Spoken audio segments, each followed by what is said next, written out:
الحمد لله نحمده ونستعينه ونستغفره ونؤمن به ونتوكل عليه ونعوذ بالله من شرور أنفسنا ومن سيئات أعمالنا من يهده الله فلا مضل له ومن يضلله فلا هادي له ونشهد أن لا إله إلا الله ونشهد أن محمدا عبده ورسوله أما بعد فأعوذ بالله من الشيطان الرجيم بسم الله الرحمن الرحيم يسألونك عن الخمر والميسر قل فيهما إثم كبير ومنافع للناس وإثمهما أكبر من نفعهما وقال النبي صلى الله عليه وسلم ولا يشرب الخمر حين يشربها وهو مؤمن أو كما قال النبي صلى الله عليه وسلم صدق الله العظيم وصدق رسوله النبي الكريم ونحن على ذلك لمن الشاهدين والشاكرين والحمد لله رب العالمين.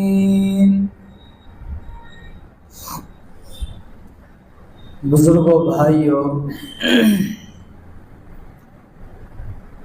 مسلمانوں کے اندر آج سب سے زیادہ جو گناہ پایا جاتا ہے وہ میری نظر میں دو گناہ ہیں. گناہ تو بہت سارے ہیں لیکن سب سے زیادہ جس میں مسلمان گرفتار ہے وہ دو گناہ ہیں، اور یہی دونوں گناہ انسان کی ذلت، مسلمانوں کی ذلت اور اللہ کی ناراضگی کا سبب ہے. نمبر 1 گناہ ہے سود بیاج. کسی بھی گلی میں چلے جاؤ، کسی بھی محلے میں چلے جاؤ، سٹی میں چلے جاؤ، گاؤں کھیڑے میں چلے جاؤ، 100 میں سے 99 گھر سود اور بیاج میں مبتلا ہے کسی بھی طریقے سے. جو بیچارے دین سے دور ہیں وہ تو ہیں ہی، لیکن اچھے دیندار لوگ کسی نہ کسی طریقے سے، کسی نہ کسی بہانے سے سود اور بیاج میں مبتلا ہے. اور دوسری جو سب سے بڑی خرابی اور سب سے بڑا گناہ ہے وہ عام طور پر مسلم نوجوانوں میں پایا جاتا ہے، وہ نشہ اور شراب ہے. آپ سروے کر لو، جہاں بھی آپ رہتے ہو، جس گلی میں بھی رہتے ہو، ہر گھر کا کوئی نہ کوئی نوجوان، کوئی نہ کوئی شخص نشے کا شکار ہے. یہ دو گناہ سب سے زیادہ پائے جاتے ہیں. ابھی میری بات آپ حضرات کے سامنے نشہ کے بارے میں ہوگی. صحابہ کرام رضوان اللہ علیہ مجمعین اللہ کے نبی صلی اللہ علیہ وسلم سے بہت ساری باتیں پوچھتے تھے، پوچھ کر کے عمل کرتے تھے. قرآن کریم میں اللہ تبارک و تعالی نے 13 سوالات کا ذکر فرمایا ہے جو صحابہ نے اللہ کے نبی علیہ السلام سے کیے ہیں، اور جواب ڈائریکٹ اللہ تبارک و تعالی نے آسمان سے حضرت جبرائیل کو لے کر بھیجا، قرآن کی آیت اتاری۔ آپ حضرات جانتے ہوں گے کہ اسلام کے شروع میں شراب حلال تھی، پی سکتے تھے، لیکن اللہ تبارک و تعالی کے کچھ بندے وہ ہوتے ہیں کہ جن کا دل اتنا پاک اور اتنا صاف و شفاف ہوتا ہے کہ جو چیز ابھی حلال ہے لیکن آگے چل کر کے حرام ہونے والی ہے، اللہ کے وہ بندے حلال ہونے کے زمانے میں بھی اس کا استعمال نہیں کرتے۔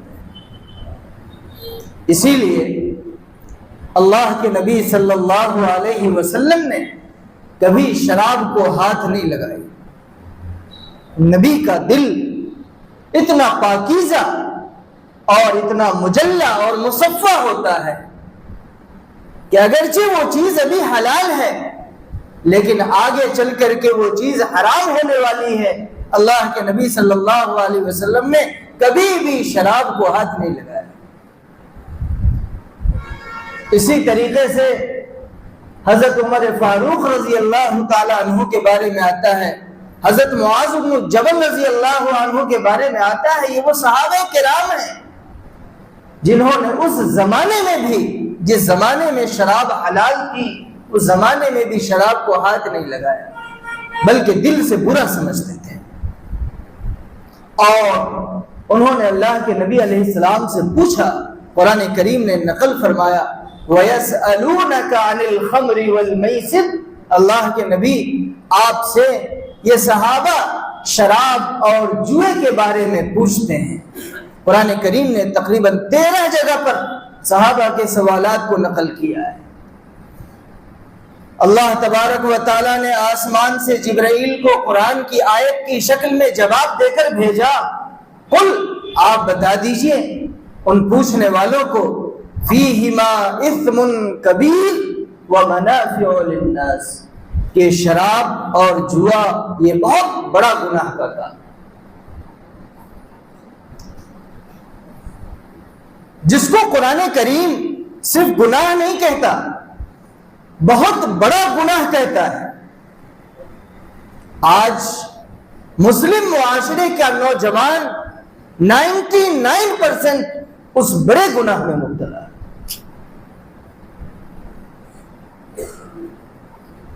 میں نے جو حدیث پڑھی ہے، اللہ کے نبی صلی اللہ علیہ وسلم نے ارشاد فرمایا وَلَا يَشْرَبُ الْخَمْرَ حِينَ يَشْرَبُهَا وَهُوَ مُؤْمِنٌ، کہ شراب اور ایمان، نوجوانوں سنو، شراب اور ایمان دونوں ایک دل میں جمع، سینے میں جمع نہیں ہو سکتے۔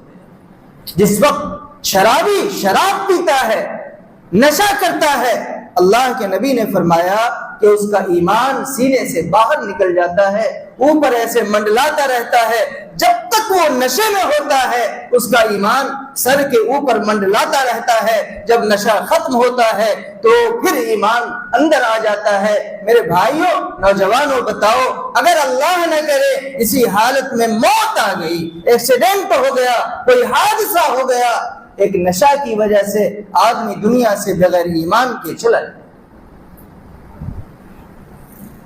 وَلَا يَشْرَبُ الْخَمْرَ حِينَ يَشْرَبُهَا وَهُوَ مُؤْمِنٌ، کہ ایمان اور شراب دونوں ایک جگہ ایک آدمی میں جمع نہیں ہو سکتے۔ شراب ہوگی تو ایمان نہیں ہوگا، اور جس کے دل میں ایمان مضبوط ہوگا وہ کبھی شراب کو ہاتھ نہیں لگائے۔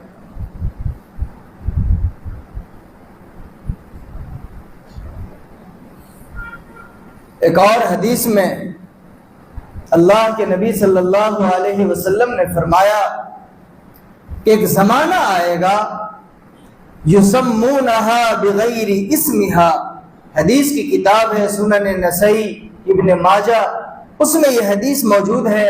اللہ کے نبی نے فرمایا کہ ایک زمانہ یہ آئے گا کہ لوگ شراب کا نام بدل بدل کر کے رکھیں گے، الگ الگ ماڈرن ٹائپ کا نام رکھیں گے اور پھر نشہ کریں گے تاکہ وہ شرابی نہ کہلائے۔ آج وہی زمانہ ہے آپ دیکھو شراب کے کیسے کیسے نام رکھے گئے، بیئر رکھا جاتا ہے، یہ رکھا جاتا ہے، وہ رکھا جاتا ہے، اور شراب دھڑلے سے پی جا رہی ہے۔ اچھا ایک زمانہ وہ تھا، ہم نے اپنے بچپن میں دیکھا ہے کہ اگر کسی گاؤں میں کوئی شرابی ہوتا تھا، یا اس زمانے میں اتنی شراب بھی نہیں تھی، لوگ نیر پیا کرتے تھے، جو کھجور اور ایک پھل آتا ہے، تار کا پیڑ بولتے ہیں اس کو، اس کا جو جوس آتا ہے اس کو پی کر کے نشہ کرتے تھے۔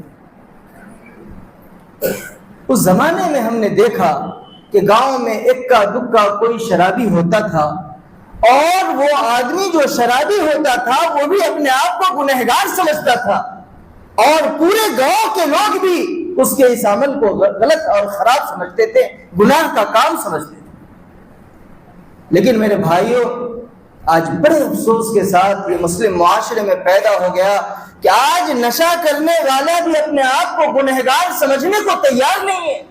وہ یہ نہیں سمجھتا کہ میں جو یہ نشہ کر رہا ہوں یہ اللہ کی نافرمانی ہے، رسول اللہ کی نافرمانی ہے، قرآن نے اس کو حرام کہا ہے، بلکہ وہ اپنے گھر سے سینہ چوڑا کر کے نکلتا ہے، کون مجھ کو کیا کہنے والا ہے۔ اور ہمارا معاشرہ بھی ایسا ہو گیا، ہمارا محلہ بھی ایسا ہو گیا کہ لوگوں نے کہنا شروع کر دیا وہ جو کرتا ہے کرنے دو، ہمیں کیا لینا ہے۔ لوگوں نے گناہ کو گناہ بھی سمجھنا بند کر دیا۔ یہ سب سے بڑا المیہ ہے۔ آدمی جب گناہ کو گناہ سمجھتا ہے تو اللہ کی طرف سے توبہ کی توفیق بھی آتی ہے۔ اب نہ پینے والے نے گناہ کو گناہ سمجھا، اور نہ محلے کے لوگوں نے اس کے پینے کو گناہ کا کام سمجھا۔ سب اپنے اپنے کام میں بزی ہیں، جس کو جو کرنا ہے کرے۔ بڑے المیہ کی بات ہے گناہ کو گناہ نہ سمجھنا۔ اچھا کچھ لوگ کہتے ہیں کہ مفتی صاحب شراب پینا حرام ہے، ہم پیتے نہیں ہیں، ہم تو ٹیبلٹ یوز کرتے ہیں۔ ٹیبلٹ بھی نشے کی آ گئی، انجیکشن آ گیا ہے، وہ کھانسی کی دوا پی جاتی ہے، پیٹرول سونا جاتا ہے، وہ وائٹر جو اسٹوڈنٹ وغیرہ مٹانے کے لیے یوز کرتے ہیں، وہ وائٹر سے نشہ کیا جاتا ہے۔ ہمارا ایک شاگرد ابھی ہریانہ میں جماعت میں تھا، اس نے وہاں کی کارگزاری بتائی، بات ہوئی تو کہا کہ مفتی صاحب وہ جو پنچر لگانے کے لیے سولیشن لگاتے ہیں نا، اس سولیشن سے نشہ کیا جا رہا ہے۔ تو لوگ کہتے ہیں کہ مفتی صاحب ہم پیتے نہیں ہیں، قرآن نے شراب کو حرام کہا ہے، ہم تو ٹیبلٹ کھاتے ہیں، ہم تو انجیکشن لیتے ہیں، ہم تو کھانسی کی دوا یوز کرتے ہیں۔ یاد رکھو اللہ کے نبی صلی اللہ علیہ وسلم نے ہمارے اور آپ کے آقا محمد الرسول اللہ صلی اللہ علیہ وسلم نے 1450 سال پہلے یہ فرما دیا تھا، کل مسکر حرام، ہر نشہ پیدا کرنے والی چیز حرام ہے، چاہے وہ انجیکشن کی شکل میں ہو، چاہے وہ ٹیبلٹ کی شکل میں ہو، چاہے وہ وائٹر کی شکل میں ہو، چاہے وہ پیٹرول سونگنے کی شکل میں ہو، یا قیامت تک اور بھی جتنے طریقے آئیں گے، ہمارے اور آپ کے آقا نے 1450 سال فرمایا تھا کل مسکر حرام، جو بھی چیز نشہ پیدا کرنے والی ہے، چاہے وہ ٹیبلٹ ہو یا دنیا کی کوئی بھی چیز ہو، ہمارے اور آپ کے آقا نے فرمایا کہ وہ چیز میری امت کے لیے حرام ہے۔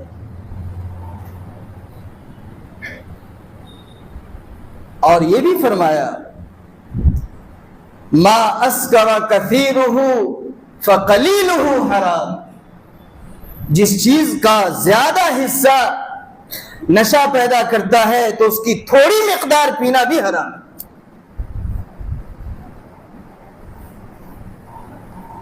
اس لیے میرے بھائیوں، نوجوانوں، اللہ سے عہد کرو کہ انشاءاللہ شراب نہیں پئیں گے، نشہ نہیں کریں گے، نقصان ہی نقصان۔ حضرت عبداللہ ابن مسعود رضی اللہ عنہ بہت بڑے صحابی ہیں، اللہ کے نبی علیہ السلام کے خادم ہیں۔ عبداللہ ابن مسعود رضی اللہ تعالی عنہ نے فرمایا کہ جب کسی آدمی کا انتقال ہو جاتا ہے اور تم قبر میں دفن کر کے آتے ہو، قبر میں جب دفن کیا جاتا ہے تو مردے کے چہرے کو قبلے کی طرف کر دیا جاتا ہے، ایسے گھما دیا جاتا ہے چہرے۔ حضرت عبداللہ ابن مسعود رضی اللہ تعالیٰ عنہ اتنے بڑے صحابی فرماتے ہیں، اللہ کی قسم کھا کر فرماتے ہیں کہ تم جب کسی شرابی کو قبر میں دفن کر کے آتے ہو اور اس کا چہرہ قبلے کی طرف کر دیتے ہو، حضرت عبداللہ ابن مسعود فرماتے ہیں کہ قسم ہے اس پاک پروردگار کی، جیسے ہی تم قبر کو بند کرتے ہو اللہ کی طرف سے فرشتے کو حکم آتا ہے کہ یہ شرابی تھا، دنیا میں اس نے شراب پی تھی، اس کا چہرہ قبلے کی طرف سے ہٹا دیا جائے۔ عبداللہ ابن مسعود فرماتے ہیں کہ تم تو چہرہ قبلے کی طرف کر کے آتے ہو، لیکن جیسے ہی قبر کو پیک کرتے ہو اللہ کو گوارا نہیں، نبی کو گوارا نہیں کہ اس کا چہرہ قبلے کی طرف ہو، اس کا چہرہ فرشتے سب سے پہلے قبلے سے ہٹا دیتے۔ کتنا بڑا گناہ ہے میرے بھائی، اور ہم لوگوں کو کوئی احساس نہیں۔ دنیا کا بھی نقصان، آخرت کا بھی نقصان۔ دنیا کا نقصان، ایک عقل مند نے فرمایا کہ اگر دنیا میں دکانیں شراب کی بند کر دی جائے تو آدھے ہاسپٹل بغیر ضرورت کے ہو کر کے خود ہی بند ہو جائیں گے، اور آدھا جیل بھی بند ہو جائے گا، جیل کی ضرورت بھی نہیں رہے۔ یہ جتنی بیماریاں ہیں، ایک بیماری تو وہ ہوتی ہے جو انسان کو مقدر کی وجہ سے ہوتی ہے، آدمی کچھ بھی نہیں کرتا پھر بھی ہو جاتی ہے، وہ تو مقدر ہے۔ لیکن آپ جا کر کے ہاسپٹلوں میں جا کر کے دیکھو، کڈنی کی بیماری، لیور کی بیماری، آنکھ کی بیماری، منہ کے اور پیٹ کے کینسر کی بیماری، زیادہ تر یہ بیماریاں اسی شراب اور نشے کی وجہ سے پیدا ہوئی۔ دنیا کا بھی نقصان، صحت کا بھی نقصان، اور صحت کا تو نقصان ہے ہی، مال کا بھی نقصان۔ ایک آدمی روزہ ایک ہفتہ جو کماتا ہے، جو مزدور طبقہ کے لوگ ہیں، ایک ہفتہ کمایا، سنڈے کو ساری کمائی کو لٹا دیا۔ بعض تو وہ ہیں جو ایک لمحہ بھی بغیر نشے کے نہیں رہ سکتے، صبح کو ناشتے کے وقت شراب، رات میں شراب، ہر وقت شراب کے نشے، روزانہ کھانا اگر ان کو نہ ملے تو چلے گا لیکن شراب ملنی چاہیے۔ آپ اندازہ لگاؤ اس شراب میں کتنے پیسے کا نقصان ہو رہا ہے۔ یہ جو پوٹلی ملتی ہے نا، پتہ نہیں کتنے کی ملتی ہوگی، یہ تو سب سے گھٹیا شراب ہوتی ہے، یہ تو سب سے زیادہ خطرناک ہے۔ اس کو تو میں کہا کرتا ہوں کہ یہ زہر ہے، سلو پوائزن۔ یہ تو سب سے گھٹیا درجے کی شراب ہے جو پوٹلی لا کر کے پیتے ہیں۔ جو شرابیں ہوا کرتی ہیں باٹلی 1000 کی، 1500 کی، 2000 کی، 3 لاکھ کی باٹلی آتی ہے۔ اب آدمی اتنے پیسے شراب میں خرچ کر رہا ہے۔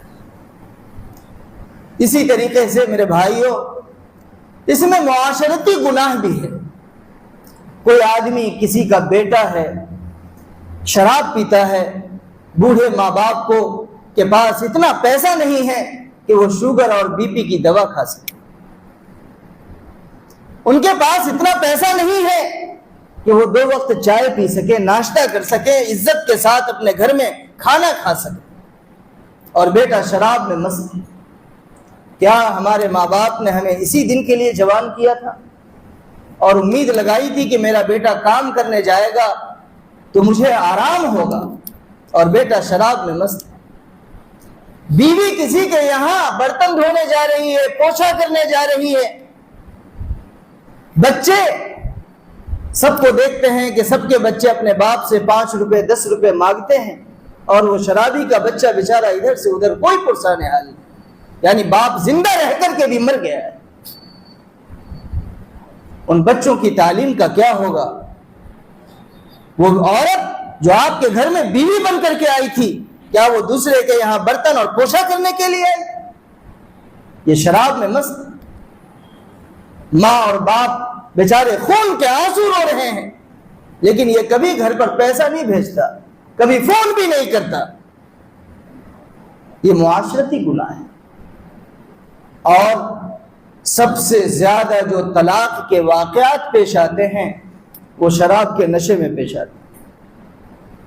اور طلاق بھی صرف ہم نے پیسہ کمانا سیکھا ہے, دین کا علم نہیں سیکھا, علماء کے پاس نہیں بیٹھے.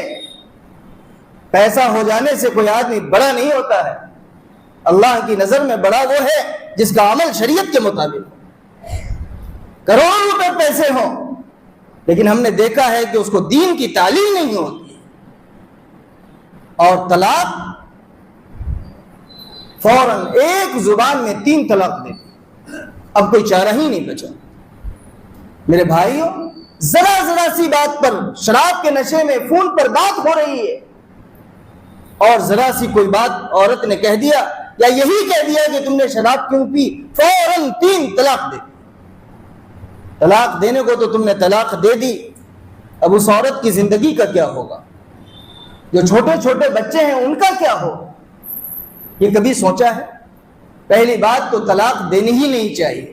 جیسے نکاح پڑھانے کے لیے مولانا کو بلاتے ہو نا, ویسے ہی اگر کبھی کوئی میٹر خراب ہو جائے اور نباہ نہ ہو تو مولانا کے پاس جاؤ اور کہو ان سے کہ مولانا نکاح آپ لوگوں نے ہی پڑھایا تھا اور اب بھی بتاؤ کہ میرے مسئلے کا حل کیا ہے. نکاح کے لیے تو مولانا کو بلاتے ہو, لیکن جب کوئی معاملہ اختلاف ہوتا ہے, طلاق کی نوبت آتی ہے, تو سمجھتے ہو کہ میں ہی سب سے بڑا علامہ اور مولانا ہوں, خود طلاق دے. اس لیے نکاح بھی مولانا سے پڑھاتے ہو, اچھی بات ہے. طلاق کے وقت کوئی اختلاف میاں بیوی کا ہو پھر بھی مولانا سے کانٹیکٹ کرو. اور 3 طلاق, اللہ, ایک تو طلاق دینا ہی نہیں چاہیے, طلاق ہی گناہ کا کام ہے. وہ بھی اگر طلاق دیا جائے تو شریعت نے اس کا طریقہ رکھا ہے. طلاق ہی دینا ہے تو 1 طلاق دو. اس کے بعد طلاق کے بعد اگر افسوس ہو تو اس میں افسوس کا حل موجود ہوتا ہے, پھر گھر بس سکتا ہے. لیکن ڈائریکٹ 3 طلاق دے دی, اس کے بعد کوئی شکل اور کوئی حل ہی نہیں ہوتا ہے. اور ایسے ہی لوگوں کی وجہ سے پھر اسلام بدنام بھی ہوتا ہے. اس لیے نوجوانوں, پہلی بات تو ہمیں طلاق کے الفاظ زبان پر لانے ہی نہیں ہیں. جیسے آپ نے نکاح کے وقت میں مولانا کو بلایا تھا, آپ ایسے وقت میں بھی مولانا سے رابطہ کرو کہ اب میرے مسئلے کا حل کیا ہے, آپ بتاؤ. جو وہ بتائیں اس کے مطابق عمل کرو. اور کبھی بھی زبان پر 3 طلاق تو لانا ہی نہیں. یہ بولنے کا ایک لفظ ہوتا ہے لیکن عورت کی پوری زندگی تباہ و برباد ہو جاتی ہے. وہ چھوٹے چھوٹے معصوم بچے ہمیشہ کے لیے باپ کی شفقت اور ماں کی ممتا سے محروم ہو جاتے ہیں. بہت بڑا گناہ ہے یہ. اس لیے 3 طلاق کے الفاظ زبان پہ نہ لائیں. شراب کے نشے میں عام طور پر جو مرڈر ہوتا ہے شراب کے نشے میں ہو رہا ہے, ریپ شراب کے نشے میں ہو رہا ہے. اور اللہ معاف فرمائے, اللہ معاف فرمائے, لڑکے تو لڑکے, اب لڑکیاں بھی شراب پی رہی ہیں, لڑکیاں بھی نشہ کر رہی ہیں.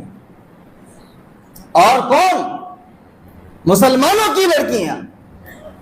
آپ نے ابھی مظفر نگر کا واقعہ سنا ہوگا, ویڈیو آئی تھی.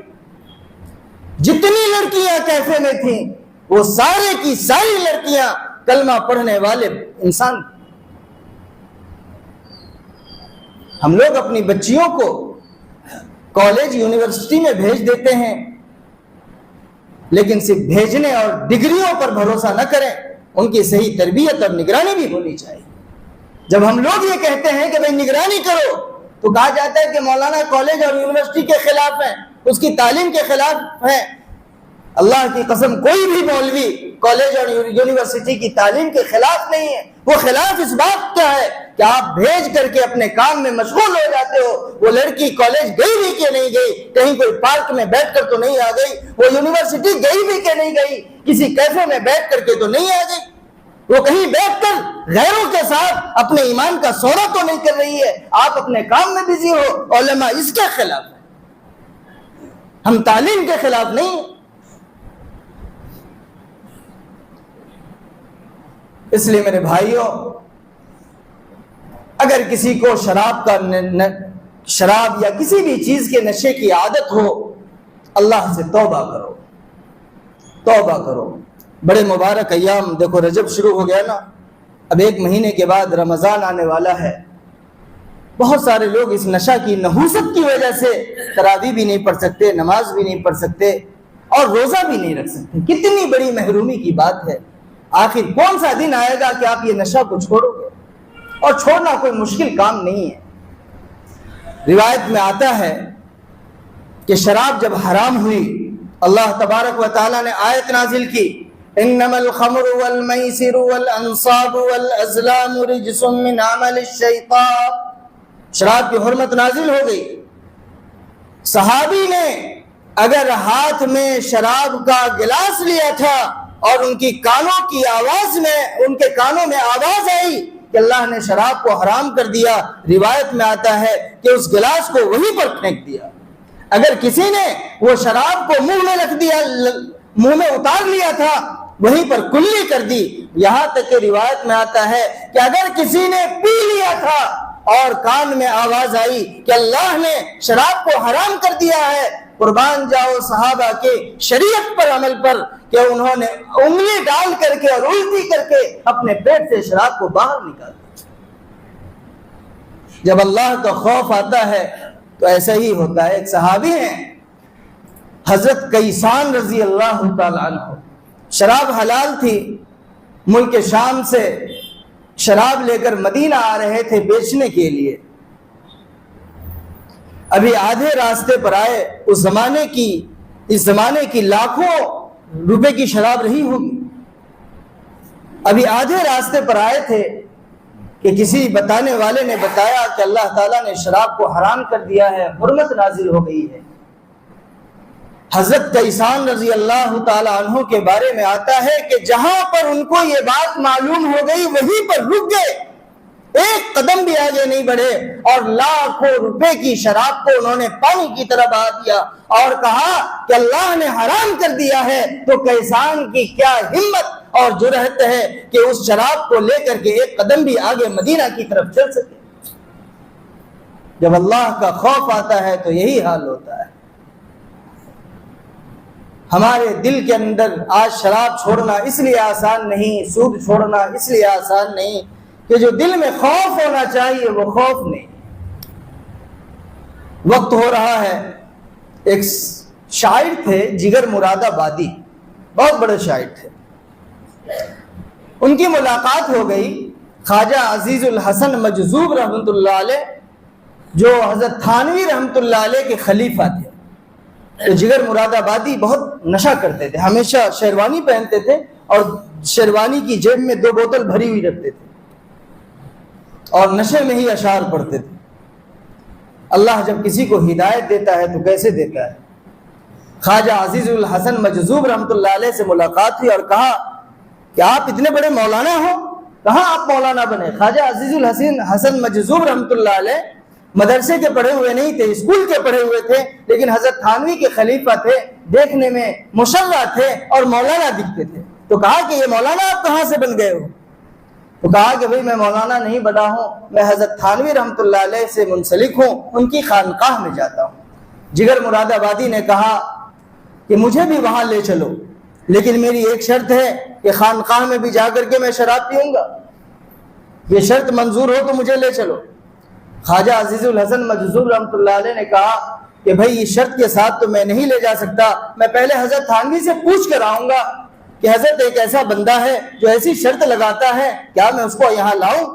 خواجہ عزیز الحسن مجذوب رحمۃ اللہ علیہ جب وہاں گئے، حضرت تھانوی سے پوچھا تو حضرت تھانوی نے کہا کہ کیا ہوا، اللہ کے نبی کے مہمان تو کافر بھی بنے ہیں، غیر مسلم بھی بنے ہیں، اور جگر مراد آبادی تو گنہگار میرا مسلمان بھائی ہے، اس کو آنے۔ جب وہ آئے جگر مراد آبادی، حضرت تھانوی رحمۃ اللہ علیہ سے ملاقات ہوئی۔ اللہ والوں کی ملاقات سے دل کی دنیا بدل جاتی ہے۔ حضرت تھانوی رحمۃ اللہ علیہ نے کہا کہ بھائی جگر مراد آبادی، تم نے یہ شرط لگائی ہے، دیکھو یہ مسجد، یہ مدرسہ، یہ خانقاہ پاکیزہ جگہیں ہوتی ہیں، یہاں شراب نہیں پی سکتے، وہ میرے گھر کا فلاں کونا خالی ہے، اگر تم کو پینا ہے وہاں چلے جاؤ، تم جانو تمہارا اللہ جانے۔ جگر مراد آبادی کی دل کی دنیا بدل چکی تھی۔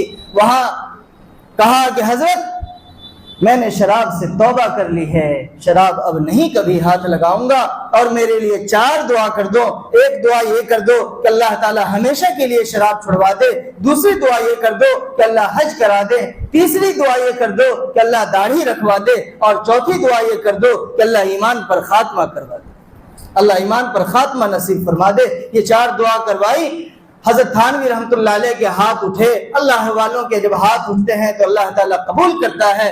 جگر مراد آبادی حج کے لیے چلے گئے، اور اس زمانے میں بہت ٹائم لگتا تھا، 6 مہینے کے بعد آئے۔ اپنا چہرہ بھی آئینے میں نہیں دیکھا تھا، داڑھی بھی نہیں کاٹی تھی، داڑھی بڑی ہو گئی۔